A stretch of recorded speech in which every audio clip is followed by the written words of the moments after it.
Hi, I am Ingemar van de Molen and I decided to become a patient advocate because during my illness I experienced that getting access to new drugs is not naturally, it's more a lottery, and having cancer is very difficult and turns your world upside down. But not having access to new medicines, which probably could save your life or make your illness chronically, is unbearable. And this January I contribute to the yearly Inspire2Live Conference from my experience as a patient.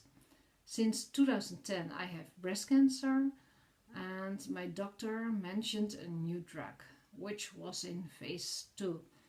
He tried to get me into the trial, but unfortunately I did not meet the criteria. So after this I was determined to get a drug as a compassionate use of drugs. So I wrote an email to the person of the pharma who is in charge to develop the new drug, but she refused to give it to me. And I think there is something terrible wrong with our current system. First, we apparently find it normal that people die because they have no access to medicines, but we find it unacceptable if medicines may cause side effects. And patients as I want to take this risk of any side effects of the drugs because we have nothing to lose. And point 2 is the big pharma put their profits and shareholders before the interests of the patients.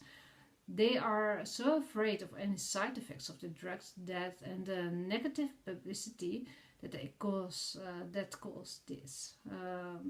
I think pharma has to become more social and give early access to affordable drugs. And my point 3 is that it takes more than 12 years to develop a new drug, and there are so many organizations and rules involved that it is time that an independent commission investigates the efficiency of the entire chain. So it's possible that drugs will be allowed on the market faster. So this is what I want to discuss, and we can close off this yearly conference with a statement of what the main obstacles of early drugs to drugs are and how we can turn a tide.